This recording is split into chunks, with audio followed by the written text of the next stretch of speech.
My name is Emily, 33 years old, head nurse at a general hospital in Oregon. Though my job requires focus, resilience, and sometimes sacrifice, in my family's eyes, especially my sister Samantha's, I was never good enough to be respected. The annual Mitchell family gathering took place on a Saturday afternoon, inside a nearly 5,000 square foot estate in West Lynn, where my parents lived with Samantha and her husband, Rick. The driveway was lined with gleaming SUVs, and a bright silver Mercedes GLC parked closest to the front door.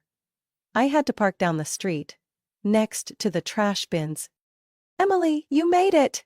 my mom said as she came out to greet me, her long silk dress whispering across the stone tiles. Her smile was half warm, half worried, like she feared I might disrupt the picture-perfect setting Samantha had so carefully curated.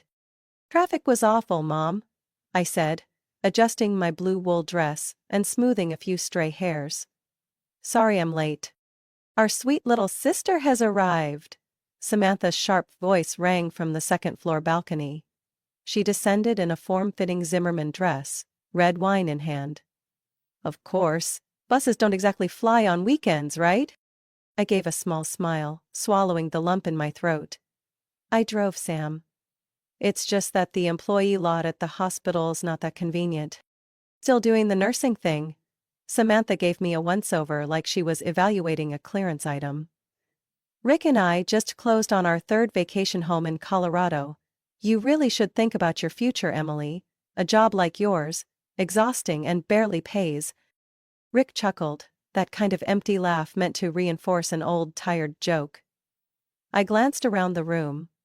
Relatives in tight clusters, full glasses in hand, chattering away. I felt like an ink stain on a white tablecloth. My father appeared, holding a glass of whiskey. "Samantha, why don't you tell everyone about that new coastal project?" "Oh yes."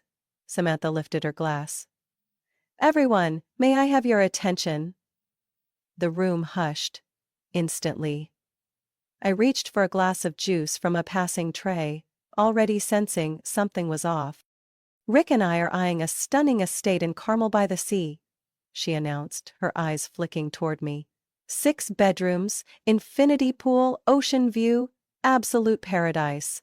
But of course, not everyone is in the position to pursue that kind of investment. I could see it coming. My grip on the glass tightened. "Emily," Samantha continued, her tones silky but laced with venom. "I heard you were having a little financial trouble? I saw a few collection letters in your mailbox when I stopped by last week." "Nothing to be ashamed of, we all struggle sometimes." The air froze. One uncle coughed awkwardly. A cousin avoided my eyes. My mom pressed her lips together. My dad looked toward the ceiling, searching for an escape. "I never said I was having trouble," I replied calmly. "And those were loan ads, not collections." "Oh, don't be embarrassed. Everyone in this family cares about you." "I just think maybe it's time to be realistic. Ever consider trying something less intense?" I smiled, but my insides were burning.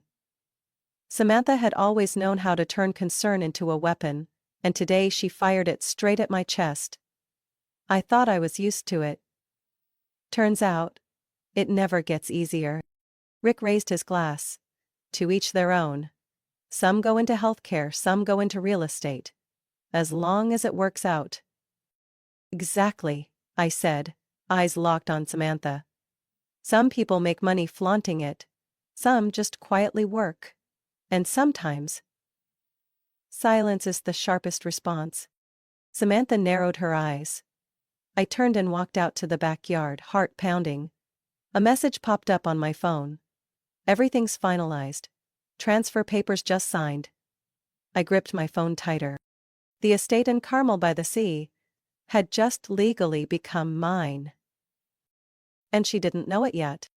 I left the party earlier than planned, leaving behind the crystal chandeliers and fake laughter of people who had always assumed I was the family's failure.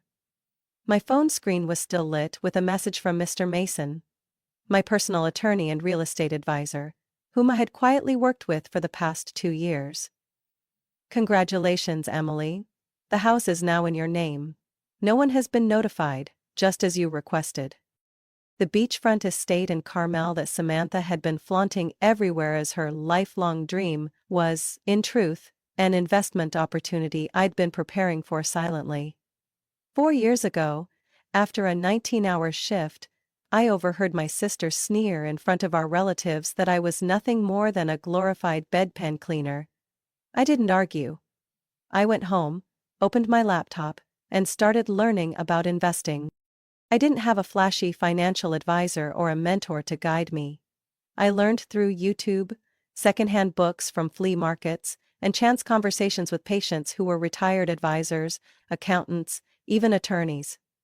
I enrolled in online courses at night and picked up extra weekend shifts. No one questioned why I lived so frugally. It bordered on extreme. Samantha, of course, loved offering an explanation. "Emily's just scared of being poor." She had no idea that every overtime paycheck, every hospital bonus, even tax refunds, I funneled all of it into my investment portfolio. I started with healthcare stocks, moved into real estate investment trusts, and then shifted to small rental properties on the outskirts of Salem. By the time I bought my second apartment, Samantha was still posting $80.00 lunches from Napa Valley on Instagram. About a year ago, I noticed she kept bringing up Carmel. From her stories touring open houses, to photos of her clutching wine glasses with blue ocean backdrops, I started piecing the clues together. There was one estate she visited 3 times, each from the same angle, always captioned with, "Someday." I sent that photo to Mr. Mason. A week later he sent back the documents. "The owners are willing to negotiate if we move quickly. They want to leave the market and retire in Florida." I didn't hesitate. I paid using funds from 3 properties I'd sold just a month earlier, plus returns from my stock investments. Ironically, while I was quietly closing the deal, Samantha kept bragging about a major deal about to close. She told everyone the house was being held for her. Nobody else had a shot. I don't know if that was true or just another of her usual exaggerations. But one thing I did know, she had never placed a deposit, nor signed a single document. Just words. As always, I asked for the entire transaction to be kept private. No public listings, no buyer name updates, nothing flagged on the major real estate sites. I wanted the surprise to land at the perfect moment, and nothing felt more fitting than the announcement dinner Samantha was planning for the end of the month. She'd even texted the family group. "Big surprise coming." While she was busy choosing menus and booking a table for over a dozen people at a French bistro, I was scheduling appointments with an architect. The house, while beautiful, needed a few things addressed before I could move to the next phase. That afternoon, I stood in the great room, beneath soaring ceilings, facing the full-length windows that opened to the endless shoreline. The sound of waves breaking on stone, the scent of pine, and the golden hour's sun quietly filling the space, felt like a reward earned from 7 years of silent effort. I didn't buy this house for revenge. I bought it because I could. But if it just so happens to shatter someone's dream, maybe that's fair too. No one knows I own this place yet. Saturday night, my parents' estate lit up like an upscale soiree. String lights hung along the white wooden fence, and a buffet table stretched out with an Italian menu catered from a fine dining spot in Lake Oswego. In the garden corner, a small jazz band played "Autumn Leaves" so softly, it felt like we were living in a Nancy Meyers film. I arrived on time, parked my old sedan 3 blocks away, and walked in. My simple black dress made me practically disappear into the sea of Gucci, Hermes, and Versace. I didn't need to stand out. I just needed the right moment. "Emily, you're here, Rick." Samantha's husband gave me a tight smile. "Sam's in the kitchen, planning the main event." "Main event?" I smirked. She clearly couldn't wait another second to show off. I slipped through the crowd and spotted my cousin Jeremy by the dessert table. He gave me a small shake of the head and whispered, "Ready?" "I was born for this moment," I said, keeping my voice steady. My parents sat beneath the back patio. My mom wore her usual worried expression, and my dad was glued to his phone. When they saw me, my mom squeezed my hand. "Honey, I'm glad you came. Just help keep things pleasant, okay?" I nodded without saying a word. Samantha made her entrance like a Broadway lead, in an off-shouldered white dress, Prosecco in hand. "Good evening, everyone," she beamed. "Tonight isn't just a party, it's the beginning of something new for Rick and me." All eyes turned to her. I wondered how many times she rehearsed that speech in the mirror. "We've just finalized what I'd call a dream come true," Samantha announced, raising her glass. "The beachfront estate in Carmel is now being held for us. 6 bedrooms, infinity pool. And yes, a private beach. It's all thanks to hard work, vision, and knowing when to strike." Applause broke out. I glanced over at Rick. His brow furrowed as his phone lit up. He stared at it, then discreetly handed it to Samantha. She blocked him immediately. "Not now, Rick, I'm getting to the best part." "But it's—" "No, don't ruin this." She turned back to the group, glowing. "We've already placed the deposit, and we'll be signing the final paperwork next week." I stood still, took a calm sip of sparkling apple cider, and set the glass down. The moment had come. "Sam," I said, soft as a breeze but loud enough to hush the crowd, "I think you should check your email." Samantha frowned. "Excuse me?" Rick leaned in to whisper again. She snatched the phone, eyes scanning the screen rapidly. "No way," she muttered. "What is it?" my mom asked, her voice rising with concern. "The house. It was sold," Rick answered. 3 days ago. To someone else." Samantha turned to me, panic and confusion in her eyes. "No. That's impossible. They said they were holding it for me. I told everyone." "And that's the problem," I said, stepping forward and pulling up a document on my phone. "You talked, but never actually acted." I didn't say much, I just did it. I handed the phone to my mom. Her hands trembled as she read. "Emily, is this real?" "My name is on the title transfer," I stated. 3 days ago. "The deal is closed, paid in full. No one's holding anything anymore. The house belongs to me." The backyard went silent. Samantha stared at me like she was seeing a ghost. How did you even do this?" she asked, her voice cracking.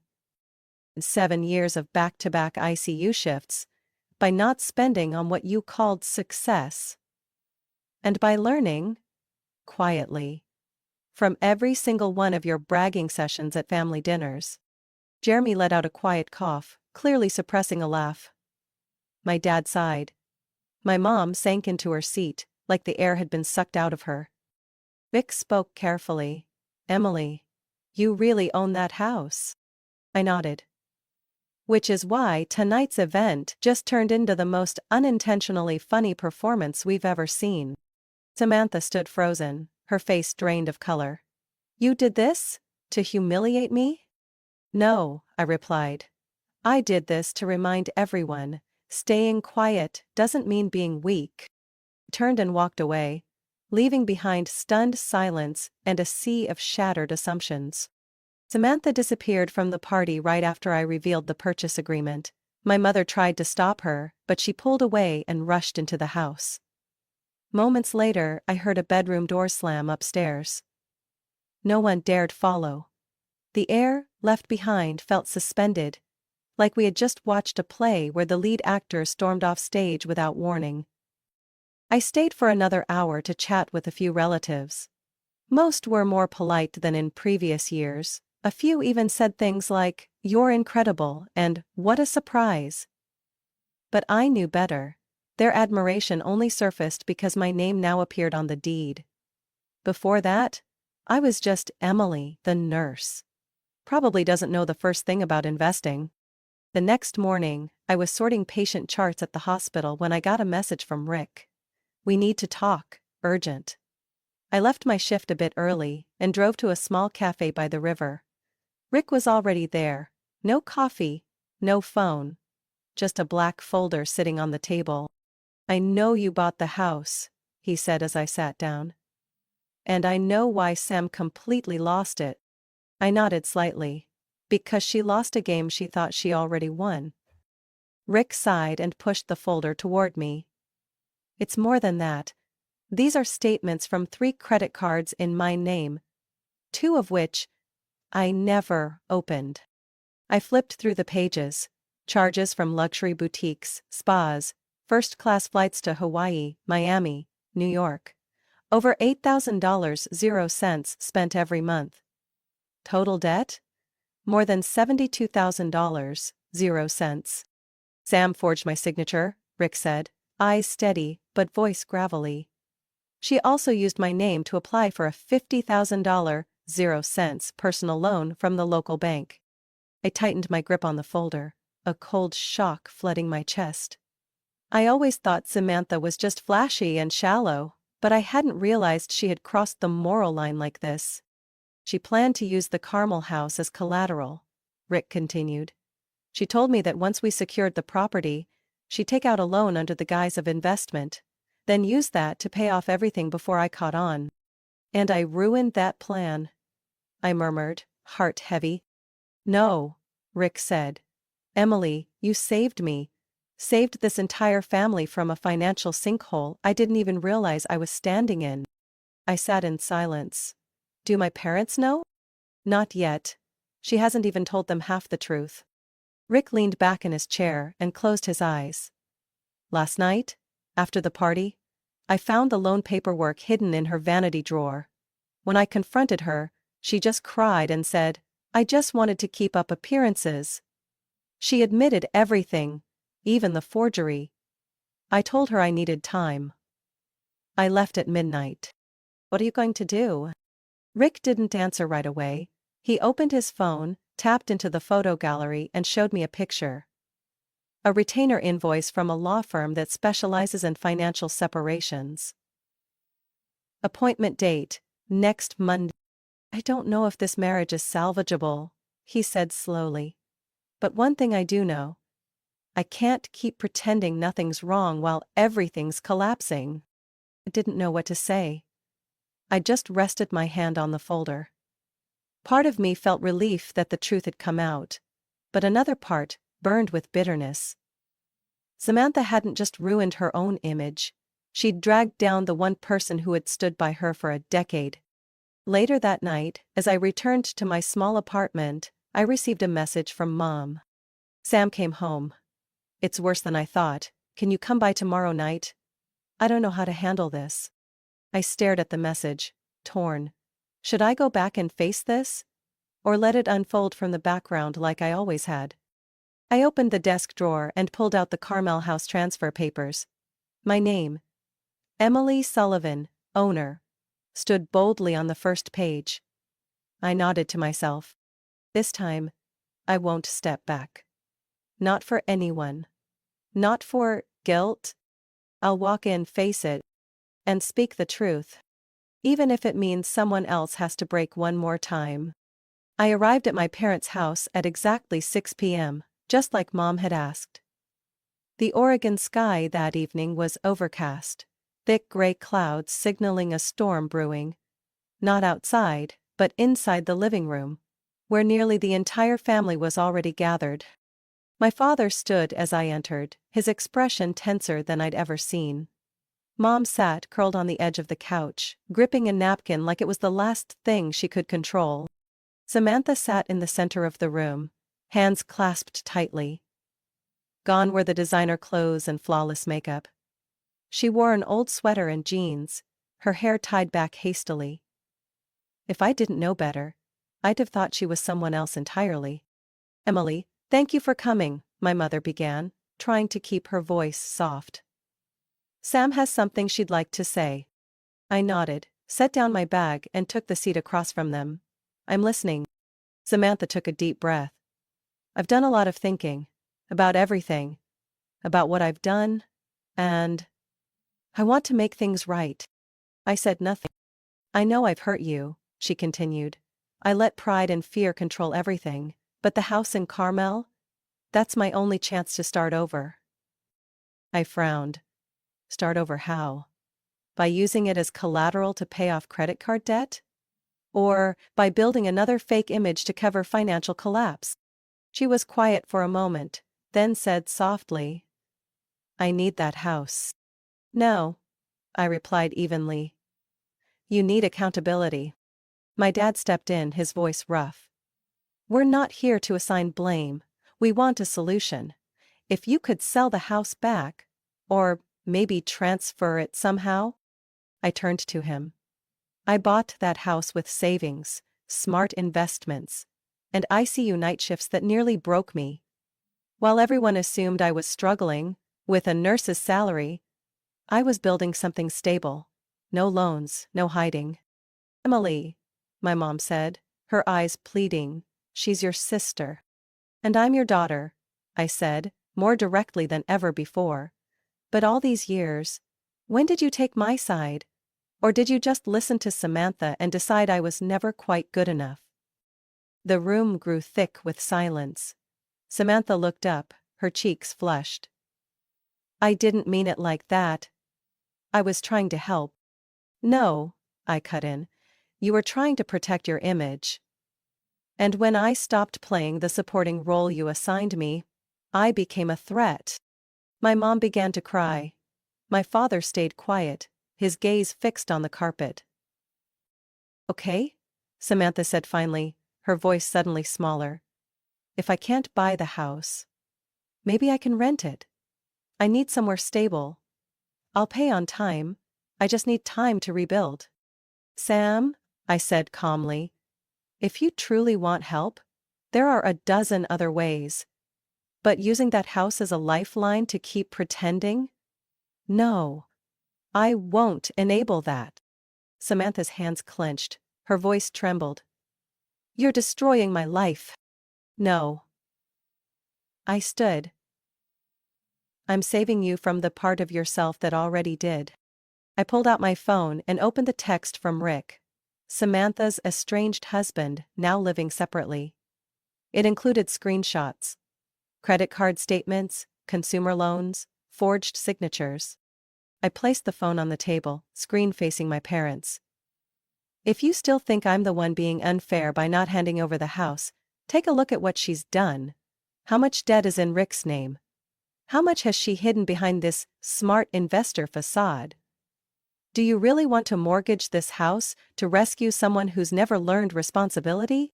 The room fell completely silent. My mom sobbed. My dad took off his glasses and rubbed his eyes. I didn't come here to shame her. I said more gently. I came to protect what I worked so damn hard for. And I won't let anyone, not even family, take that away to fix their mistakes. I bent down, picked up my bag. If she truly wants to start over, then she can start with honesty. And I walked out the front door, leaving behind a house stifled by years of favoritism, illusions, and a reckoning no one dared face. Until tonight. 2 weeks after that tense family meeting, I sat alone on the balcony of my beachfront house in Carmel, watching the waves quietly roll against the rocks. The ocean breeze was cold but soothing, like an invisible hand calming my thoughts after days filled with conflict and emotional strain. I had done a lot of thinking. Not about Samantha, but about family. About the generations to come. About how, if I truly wanted to change something in the old, toxic cycle of this family, buying the house wouldn't be enough. I needed a bolder step. A new system. A structure that didn't revolve around favoritism, pretense, and secrets. And so, I created the Emily Sullivan Family Trust. I hired a lawyer, Margot Henley, a specialist in family law and asset management. It took us 3 meetings to draft the trust charter and legally transfer the ownership of the house from my name into the trust.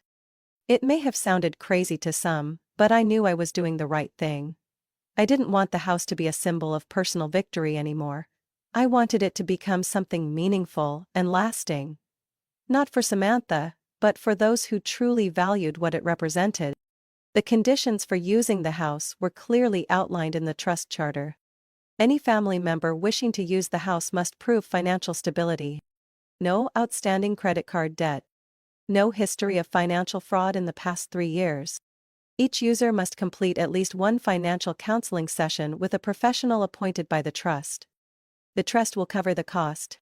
Access to the house will only be granted if the financial advisor deems the person stable enough. No one is allowed to use the property as collateral under any circumstance. Any disputes over access will be handled by a neutral third-party arbitrator. I also included a surprise clause: 10% of all revenue generated, if the property is ever used for vacation rentals, film shoots, or events, will go into a scholarship fund, specifically for future generations in the family pursuing medical or nursing education. "You're building a whole system?" my cousin Jeremy muttered as he read through the charter. "Are you sure Mom, Dad, and Sam will go along with this?" "I don't need their approval," I replied. "I need them to understand that from now on, no one gets to bend the rules just because their last name is Sullivan." That evening I invited the family over. Not for a celebration, but for a formal announcement. My mother arrived first, her eyes still puffy from nights spent worrying about Samantha. My father followed, offering a silent nod. Samantha showed up last. Wearing a beige cardigan, no makeup, no jewelry. The room fell silent as I laid out the folders in front of each of them. "Tonight, I'm not here to talk about the past. I'm here to talk about the future." I walked them through the entire trust structure. Every clause, every limit, every option. With each word, Samantha's hands clenched tighter. When I got to the mandatory counseling requirement, she snapped, "Who do you think you are, setting all this up?" "The person who bought this house with her own effort," I replied, "and who is now placing it into a trust, so it can be used fairly by everyone." My father flipped through the pages, pausing at the clause labeled Financial Transparency. He looked at me and nodded slowly. "Well done, Emily." My mother said nothing. But when I placed a hand gently on her shoulder, she gripped it tightly. I knew she understood, even if she couldn't say it yet. Samantha didn't sign. She stood halfway through, tossed the trust charter onto the table and said, "I don't need some charity disguised as rules telling me how to live my life." "No one's forcing you," I said, "but if you want to use this house, or any property connected to this trust, you'll need to follow the same rules as everyone else." Rick stepped out from the kitchen, where he had silently listened the whole time. "Emily's giving us a second chance. Not everyone gets that." Samantha paused at the door and looked back. A second chance? Or just another pretty trap to control everyone? I looked her straight in the eye. "Not everyone needs saving, Sam. But everyone deserves boundaries. And for the first time in this family, those boundaries are written into policy. For all, no exceptions." The door closed behind her, but this time, I felt no guilt. I felt clarity. I felt steady. 1 week after the trust announcement, I received a message from an unknown number. Just 4 words. "I want to start over." It was Samantha. I didn't reply right away. I needed to be sure this wasn't one of her usual ploys, those polished apologies that always led back to the same patterns. But 3 days later, I got an email from the financial counseling office working with the trust. "Samantha Sullivan has completed her initial financial assessment and enrolled in the volunteer debt restructuring program." I sat still, staring at the screen, surprised, cautious. For the first time, Samantha had taken a concrete step toward accountability without the dramatics. No blame. No excuses. Just action. I hadn't spoken to her until the trust's first executive meeting, where Jeremy was keeping the minutes and overseeing financial eligibility. The meeting took place in the living room at the Carmel house, bathed in soft morning light. My parents were there, Rick too seated quietly in the corner. And then Samantha walked in. Wearing a plain shirt and jeans. No perfume. No designer shoes. No diamond-studded watch. "Hi everyone," she said quietly. No hair flip, no superiority in her eyes. Just Samantha. Bare.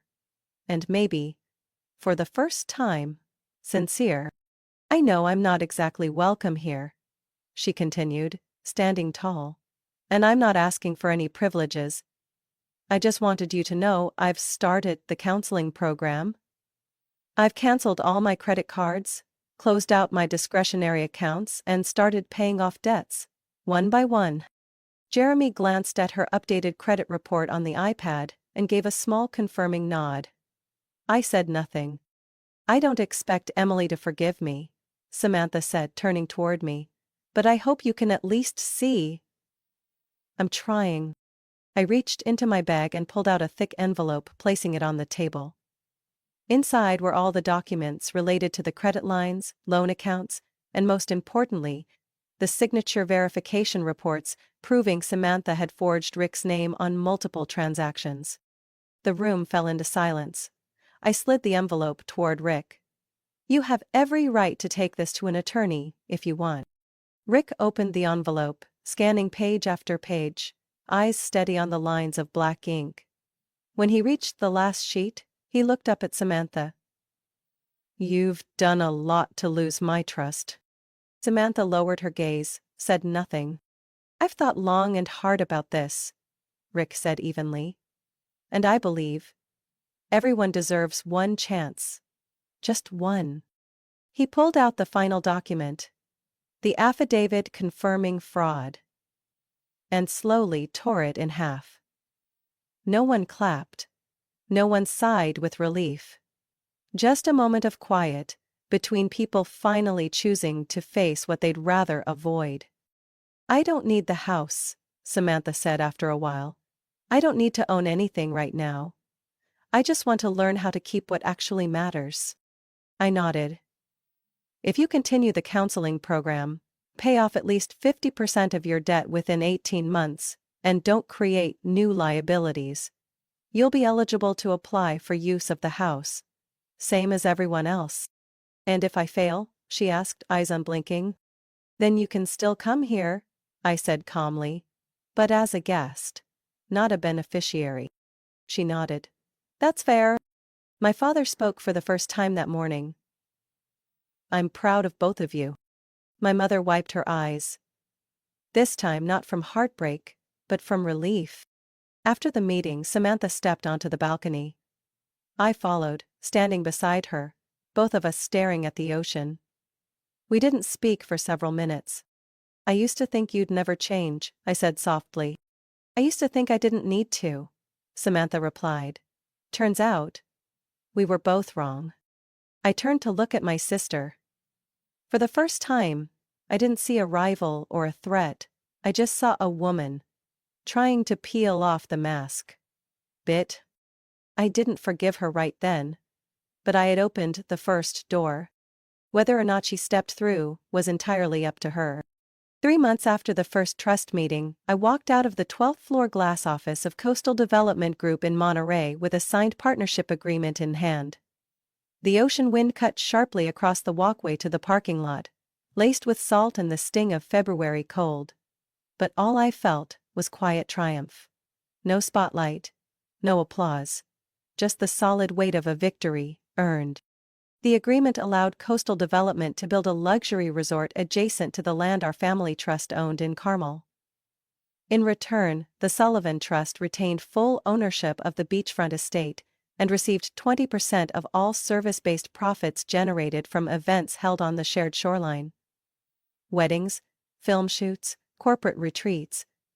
All proceeds would feed into 2 supporting funds, a maintenance reserve, and the Clara Sullivan Medical Fund, named after my grandma. That scholarship fund wouldn't just support family members pursuing careers in medicine, nursing, or public health, it would also offer 2 full scholarships annually to exceptional, underprivileged students from Monterey County. When I presented this at the April trust meeting, the room went still. not in disagreement, but because no one expected me to take it that far. My father, who once reserved all his praise for Samantha's strategic thinking, looked at me with something close to awe. "You're doing something I never imagined," he said. "Not just for our family, but for people who aren't even related to us." Jeremy, acting as secretary of the trust, murmured, "Emily, you've turned this house into something that produces value, not just something that looks good." He smirked, then looked at Samantha. "And you did it without an MBA." Samantha didn't argue. She simply nodded and said quietly, "I used to think success meant being admired. Now, I think it means being able to lift your head without having to apologize." Her changes weren't loud, but they were real. She moved into a smaller apartment, handled her own finances, traded in the least luxury SUV for a used sedan. The thing that shocked me most: she completed all 3 basic finance courses in the Trust's recovery program. One weekend, she volunteered to help run a financial literacy workshop at our old high school. Watching her stand on that small auditorium stage, talking about taking responsibility for your own mistakes, I knew she wasn't the same Samantha anymore. Our family dynamic shifted too. Not everyone became close overnight, but the favoritism was gone. When my niece, my eldest brother's daughter, said she wanted to become a pediatrician, my mom was the first to speak up. "If you really want to do it, sweetheart, I'll talk to Aunt Emily about the scholarship process." I turned to my mother in surprise. She took my hand. No apology, no explanation. But in her eyes I finally saw it. Recognition. The kind I had waited my whole childhood for. Change didn't come in a single sweeping moment. It came in small acts, repeated choices, and a system built on fairness, not habit. Every family member now had to apply in advance to use the Carmel house, submit proof of financial standing, and follow a rotating usage schedule. No exceptions. Not even me. Even Rick, who had once borne the brunt of Samantha's recklessness, returned. Not as Samantha's ex-husband, but as a part-time investment advisor to the trust. Together, we launched a new initiative for youth in the area. Early financial thinking for future generations. "You didn't just save a house," Rick told me. "You're rebuilding the foundation for everyone who comes after us." The June trust meeting closed with Jeremy reading the first quarterly financial report. $68,000, 0 cents in revenue from the Coastal Partnership. $25,000, 0 cents had already gone into the scholarship fund. The rest was being used to renovate the kitchen and community areas at the house. As everyone got up to leave, Samantha approached me with a small box in hand. "I found this in Mom's old room," she said. "You should have it." Inside was a handwritten letter from Grandma Clara, the one she wrote to me when I left for college. I had never read it. It vanished a week after I got the envelope. Her slanted cursive still looked like it had been written yesterday. "Emily, you don't have to be loud to prove your worth. Just do the right thing. And the world will have no choice but to listen." I held the letter tight, looked up at Samantha. "Thank you," I said. She smiled, truly, for the first time in years, not because she needed to be seen, but because finally she understood that she was enough. That summer, Samantha officially completed the 6-month financial counseling program, with a positive evaluation from the independent advisor. She had paid off nearly 40% of her total debt, voluntarily liquidated all non-essential assets, and permanently closed 4 credit card accounts. Gone were the designer brands, luxury cars, and overpriced Sunday. Instead, she lived in a modest 2-bedroom apartment on the west side of Eugene, and worked as a sales assistant at a small real estate office. "For the first time in my life," she told me, "I feel lighter, not having to pretend I'm someone I'm not." The family gradually began to accept this new version of Samantha, not because she was perfect, but because this time, she was genuinely trying.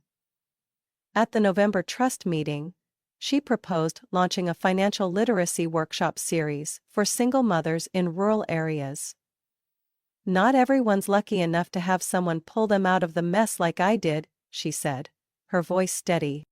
My mother began speaking to her more, not as a child to be protected, but as an adult to be listened to. My father, who had once trusted Samantha blindly, had grown more cautious but no longer harsh. He became the internal auditor of the trust, working with Jeremy to double-check funding approvals and maintain full transparency.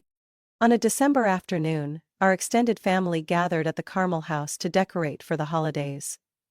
Samantha carefully strung lights along the balcony, while my mother and I prepped gingerbread in the kitchen. As I reached for ingredients in the cupboard, Mom handed me a small oak box. "This is yours," she said. "Grandma Clara left it in her old closet. She meant to give it to you when you graduated, but, well, things got messy." I opened the box. Inside was a silver-plated necklace, its pendant engraved with the words, "Silence is not weakness." I clutched the gift, feeling the weight of years collapsing into that one moment. The night shifts, the dismissive stares, the words that were never answered. None of it felt like pain anymore. It felt like foundation. We had dinner outside that evening, under soft yellow lights and cool winter air. No more passive-aggressive comparisons, no more half-jokes loaded with old resentment. Just laughter, the scent of grilled food, and a strange new peace. Rick joined us too, not as a bitter outsider but as someone steady. Though he hadn't reconciled with Samantha, he remained in contact and supported her in key decisions. "I don't know what comes next," he told me as we stood near the Christmas tree, untangling ornaments, "but at least now she's being honest. With me and with herself." And that's enough to keep me from walking away. As for me, I no longer felt the need to prove anything. The trust was running smoothly, the scholarship program had expanded into a neighboring county, and I had started partnering with a nonprofit health organization to bring basic financial literacy into community college nursing programs. During a year-end workshop hosted by the Trust, I gave a short speech. It was the first time I had ever said this out loud. I used to think success meant recognition. But now I understand, real success is holding on to your values in silence, and letting your actions tell the story. The audience applauded, not just the guests, but my family too. Jeremy leaned over and whispered as we left, "You didn't just change the rules, Emily, you changed how everyone here defines success." I smiled, my eyes drifting toward the dark ocean. The waves still crashed. The sky still held its silence, but inside me, everything had shifted. No more pain buried in silence. No more dreams kept small. No more sister looking down at me like a shadow. Just a family. Not perfect, but learning to heal together. I didn't buy this house to get even. I bought it to protect myself. But it became something more. A beginning. A place where kindness could outlast resentment. And where values stood not on the loudest voice in the room, but on the one patient enough to listen and act when it mattered. And just like Grandma Clara wrote, silence is not weakness. Sometimes, it's the only way to rebuild. Solid, lasting, and unshakable. Emily's story reminds us that silence doesn't mean weakness, and quiet determination can create the most lasting change. In real life, many people silently endure unfairness, favoritism, or pressure from their families. But when they find the courage to set boundaries and act on their values, everything can shift. True success isn't about revenge. It's about rebuilding with fairness, strength, and compassion. Sometimes, the bravest choice is to walk away, quietly but firmly. What do you think about Emily's journey and the choices she made? Share your thoughts in the comments below, and don't forget to follow the channel for more powerful stories about life, family, and transformation.